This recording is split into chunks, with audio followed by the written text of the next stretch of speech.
One day in the middle of winter, when the snowflakes fell from the sky like feathers, a queen sat at a window netting. Her netting needle was of black ebony, and as she worked, and the snow glittered, she pricked her finger, and 3 drops of blood fell into the snow. The red spots looked so beautiful in the white snow that the queen thought to herself, "Oh, if I only had a little child, I should like it to be as fair as snow, as rosy as the red blood, and with hair and eyes as black as ebony." Very soon after this the queen had a little daughter who was very fair, had rosy cheeks, and hair as black as ebony, and they gave her the name of Snow White. But at the birth of the little child, the queen died. When Snow White was a year old, the king took another wife. She was very handsome, but so proud and vain that she could not endure that anyone should surpass her in beauty. She possessed a wonderful mirror, and when she stood before it to look at herself, she would say, "Mirror, mirror on the wall, am I most beautiful of all?" Then the mirror would reply, "Young queen, thou art so wondrous fair. None can with thee at all compare." Then she would go away quite contented, for she knew the magic mirror could speak only the truth. Years went by, and as Snow White grew up, she became day after day more beautiful, till she reached the age of 7 years, and then people began to talk about her, and say that she would be more lovely even than the queen herself. So the proud woman went to her magic looking glass, and asked, "Mirror, Mirror, mirror on the wall, am I most beautiful of all?" The mirror answered, "Queen, thou art lovely still to see. But Snow White will be 1,000 times more beautiful than thee." Then the queen was terrified, and turned green and yellow with jealousy. If she had caught sight of Snow White at that moment, she would have been ready to tear her heart out of her body. She hated the maiden so fiercely, and this jealousy and envy grew every day stronger and stronger in her heart, like a disease, till she had no rest day or night. At last she sent for a hunter, who lived near a forest, and said to him, "Hunter, I want to get rid of that child. Take her out into the wood, and if you bring me some proofs that she is dead, I will reward you richly." So the hunter enticed the child into the wood, but when he took out his hunting knife to thrust into Snow White's innocent heart, she fell on her knees and wept, and said, "Ah, dear hunter, leave me my life. I will run away into the wild wood, and never, never come home any more." She looked so innocent and beautiful as she knelt, that the hunter's heart was moved with compassion. "Run away. Thou poor child," he cried. "I cannot harm thee." Snow White thanked him so sweetly, and was out of sight in a few moments. "She will be devoured by wild beasts," he said to himself. but the thought that he had not killed her was as if a stone weight had been lifted from his heart. To satisfy the queen, he took part of the inside of a young fawn, which the wicked woman thought was poor little Snow White, and was overjoyed to think she was dead. But the poor little motherless child, when she found herself alone in the wood, and saw nothing but trees and leaves, was dreadfully frightened, and knew not what to do. At last she began to run over the sharp stones and through the thorns, and though the wild beasts sprang out before her, they did her no harm. She ran on as long as she could, till her little feet became quite sore, and towards evening she saw, to her great joy, a pretty little house. So she went up to it, and found the door open and no one at home. It was a tiny little house, but everything in it was so clean and neat and elegant that it is beyond description. In the middle of the room stood a small table, covered with a snow-white tablecloth, ready for supper. On it were ranged 7 little plates, 7 little spoons, 7 little knives and forks, and 7 mugs. By the wall stood 7 little beds, near each other, covered with white quilts. Poor Snow White, who was hungry and thirsty, ate a few vegetables and a little bread from each plate, and drank a little drop of wine from each cup. Very tasty. I eat tasty food after a long time. For she did not like to take all she wanted from one alone. After this, feeling very tired, she thought she would lie down and rest on one of the beds, but she found it difficult to choose one to suit her. One was too long, another too short, so she tried them all till she came to the 7th. And that was so comfortable that she laid herself down and was soon fast asleep. When it was quite dark, the masters of the house came home.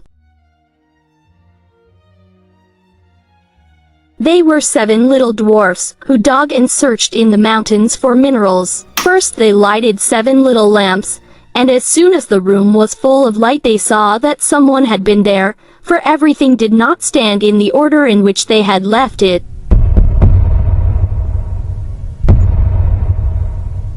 Then said the first, "Who has been sitting in my little chair?" The second exclaimed, "Who has been eating from my little plate?" The third cried, "Someone has taken part of my bread." "Who has been eating my vegetables?" said the fourth. Then said the fifth, "Someone has used my fork." "And someone has been drinking out of my cup," said the seventh. Then the eldest looked at his bed, and, seeing that it looked tumbled, cried out that someone had been upon it. The others came running forward, and found all their beds in the same condition. But when the 7th approached his bed, and saw Snow White lying there fast asleep, he called the others, who came quickly, and holding their lights over their heads, cried out in wonder as they beheld the sleeping child.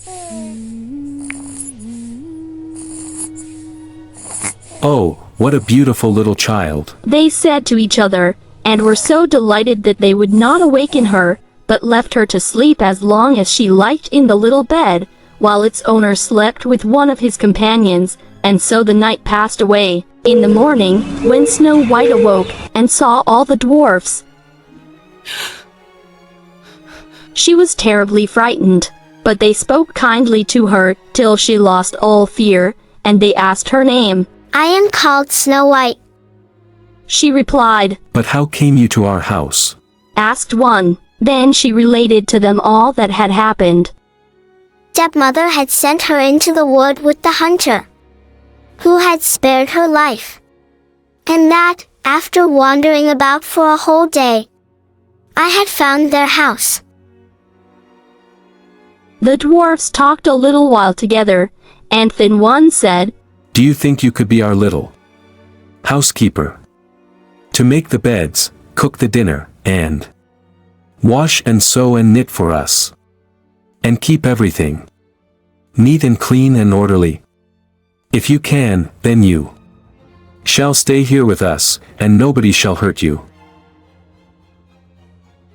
Oh yes, I will try, said Snow White. So they let her stay, and she was a clever little thing. She managed very well, and kept the house quite clean and in order. And while they were gone to the mountains to find gold, she got their supper ready, and they were very happy together. But every morning when they left her, the kin little dwarfs warned Snow White to be careful. While the maiden was alone, they knew she was in danger, and told her not to show herself. Maybe your stepmother would soon find out where you are, and whatever you do, let nobody into the house while we are gone.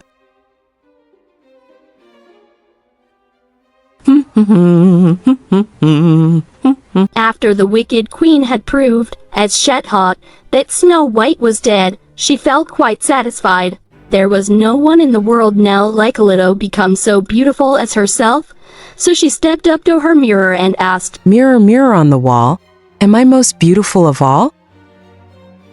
To her vexation, the mirror replied, "Fair queen, At home there is none like thee, but over the mountains is Snow White free, with 7 little dwarfs who are strange to see. 1,000 times fairer than thou is she."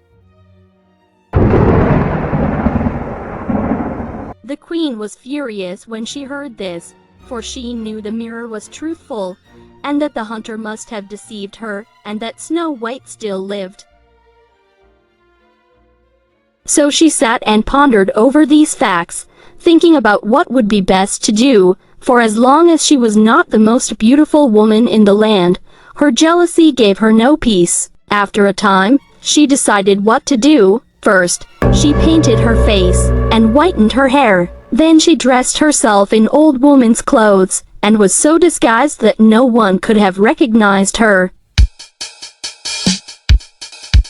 Watching for an opportunity, she left the castle and made her way to the woods near the mountains, where the 7 little dwarfs lived. When she reached the door, she knocked. Beautiful goods to sell. Beautiful goods to sell. Beautiful goods to sell. Good day. Old lady, what have you in your basket for me to buy? Everything that is pretty. Laces and pearls. And earrings and bracelets of every color. And she held up her basket, which was lined with glittering silk. "I can let in this respectable old woman," thought Snow White. "She will not harm me." So she unbolted the door and told her to come in. Oh, how delighted Snow White was with the pretty things. She bought several trinkets and a beautiful silk lace for her stays, but she did not see the evil eye of the old woman who was watching her. Presently she said, "Come here. I will show you how to lace your stays properly." Snow White had no suspicion, so she placed herself before the old woman that she might lace her stays. But no sooner was the lace in the holes than she began to lace so fast and pull so tight that Snow White could not breathe, and presently fell down at her feet as if dead. "Now you are beautiful indeed," said the woman, and, fancying she heard footsteps, she rushed away as quickly as she could. Not long after, the 7 dwarfs came home, and they were terribly frightened to see dear little Snow White lying on the ground without motion, as if she were dead. They lifted her up, and saw in a moment that her stays had been laced too tight. Quickly they cut the stay lace in two, till Snow White began to breathe a little, and after a time was restored to life. But when the dwarfs heard what had happened, they said, "That old market woman was no other than your wicked stepmother. Snow White. You must never again let anyone in while we are not with you." The wicked queen, when she returned home, after, as she thought, killing Snow White, went to her looking glass and asked, "Mirror, mirror on the wall, am I most beautiful of all?" Then answered the mirror, "Queen, thou art not the fairest now. Snow White over the mountain's brow. 1,000 times fairer is than thou." When she heard this, she was so terrified that the blood rushed to her heart, for she knew that after all she had done, Snow White was still alive. Now this wicked queen had some knowledge of witchcraft, and she knew how to poison a comb, so that whoever used it would fall dead. This the wicked stepmother soon got ready, and dressing herself again like an old woman, but quite different from the last, she started off to travel over the mountains to the dwarf's cottage. When Snow White heard the old cry, "Goods to sell. Fine goods to sell," she looked out of the window and said, Go away, go away. I must not let you in." "Look at this." Then, said the woman, "You shall have it for your own if you like." And she held up before the child's eyes the bright tortoise shell comb which she had poisoned. Poor Snow White could not refuse such a present, so she opened the door and let the woman in. quite forgetting the advice of the dwarfs. After she had bought a few things, the old woman said, "Let me try this comb in your hair. It is so fine it will make it beautifully smooth and glossy." So Snow White, thinking no wrong, stood before the woman to have her hair dressed. But no sooner had the comb touched the roots of her hair than the poison took effect, and the maiden fell to the ground lifeless. You paragon of beauty. All has just happened as I expected. And then she went away quickly. Fortunately, evening soon arrived, and the 7 dwarfs returned home. When they saw Snow White lying dead on the ground, they knew at once that the stepmother had been there again. But on seeing the poisoned comb in her hair, they pulled it out quickly, and Snow White very soon came to herself, and related all that had passed. Again they warned her not to let anyone enter the house during their absence, and on no account to open the door. But Snow White was not clever enough to resist her clever wicked stepmother, and she forgot to obey. The wicked queen felt sure now that she had really killed Snow White. So as soon as she returned home, she went to her looking glass and inquired, "Mirror, mirror on the wall, am I most beautiful of all?" But the mirror replied, Queen, thou art the fairest here, but not when Snow White is near. Over the mountains still is she, fairer 1,000 times than thee. As the looking glass thus replied, the queen trembled and quaked with rage. Snow White shall die, if it costs me my own life. With rage, then she went into a lonely forbidden chamber where no one was allowed to come, and poisoned a beautiful apple. Outwardly it looked ripe and tempting, of a pale green with rosy cheeks, so that it made everyone's mouth water to look at it, but whoever ate even a small piece must die. As soon as this apple was ready, the wicked queen painted her face, disguised her hair, dressed herself as a farmer's wife, and went again over the mountains to the dwarf's cottage. When she knocked at the door, Snow White stretched her head out of the window, and said, "I dare not let you in. The 7 dwarfs have forbidden me." But I am all right. Stay, I will show you my apples. Are they not beautiful? Let me make you a present of one. "No, thank you. I dare not take it." What? Are you afraid it is poisoned? Look here now. I will cut the apple in halves. You shall have the rosy cheek side, and I will eat the other. The apple was so cleverly made that the red side alone was poisonous. Snow White longed so much for the beautiful fruit as she saw the farmer's wife eat one half that she could not any longer resist, but stretched out her hand from the window and took the poisoned half. But no sooner had she taken one mouthful than she fell on the ground dead. Then the wicked queen glanced in at the window with a horrible look in her eye, and laughed aloud as she exclaimed, White as snow, red as blood, and black as ebony. This time the dwarfs will not be able to awake thee. And as soon as she arrived at home, and asked her mirror, Who is the most beautiful in the land? It replied, Fair queen, there is none in all the land so beautiful as thou. Then had her envious heart rest, at least such rest as a heart full of envy and malice ever can have. The little dwarfs, when they came home in the evening, found poor Snow White on the ground, but though they lifted her up, there were no signs of breath from her mouth, and they found she was really dead. Yet they tried in every way to restore her. They tried to extract the poison from her lips, they combed her hair, and washed it with wine and water, but all to no purpose. The dear child gave no signs of life, and at last they knew she was dead. Then they laid her on a bier, and the 7 dwarfs seated themselves round her, and wept and mourned for 3 days. They would have buried her then, but there was no change in her appearance. Her face was as fresh, and her cheeks and lips had their usual color. Then said one, We cannot lay this beautiful child in the dark, cold earth. So they agreed to have a coffin made entirely of glass, transparent all over, that they might watch for any signs of decay, and they wrote in letters of gold her name on the lid, and that she was the daughter of a king. The coffin was placed on the side of the mountain, and each of them watched it by turns, so that it was never left alone, and the birds of the air came near and mourned for Snow White. First the owl, then the raven, and at last the dove.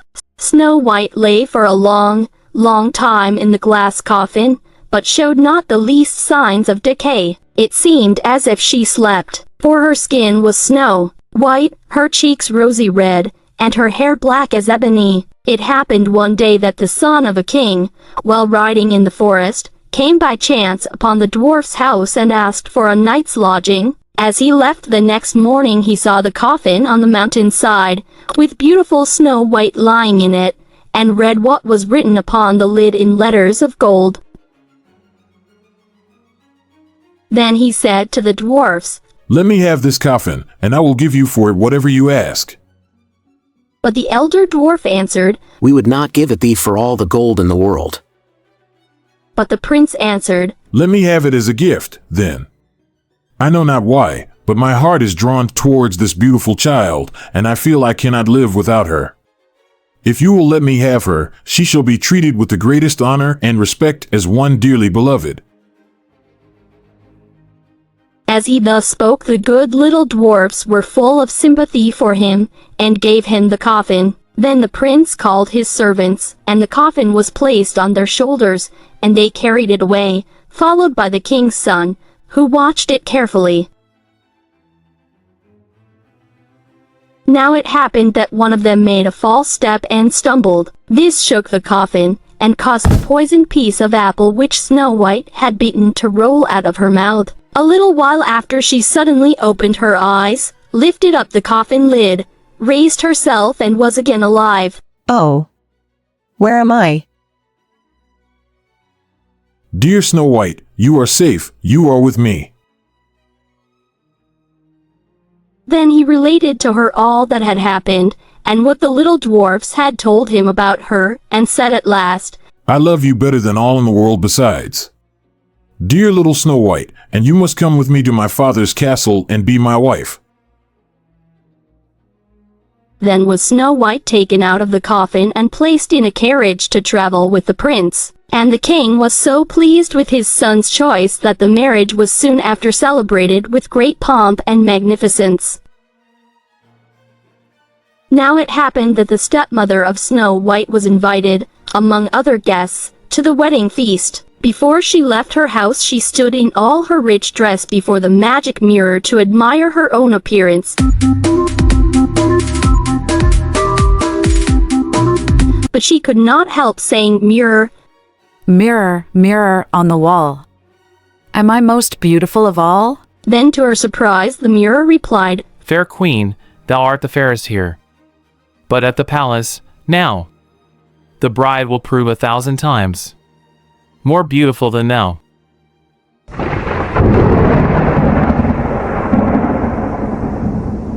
Then the wicked woman uttered a curse, and was so dreadfully alarmed that she knew not what to do. At first she declared she would not go to this wedding at all, but she felt it impossible to rest until she had seen the bride, so she determined to go. But what was her astonishment and vexation when she recognized in the young bride Snow White herself, now grown a charming young woman, and richly dressed in royal robes. Her rage and terror were so great that she stood still and could not move for some minutes. At last she went into the ballroom, but the slippers she wore were to her as iron bands full of coals of fire.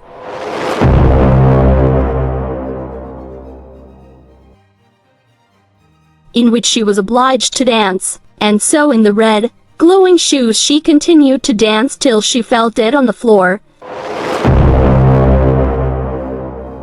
A sad example of envy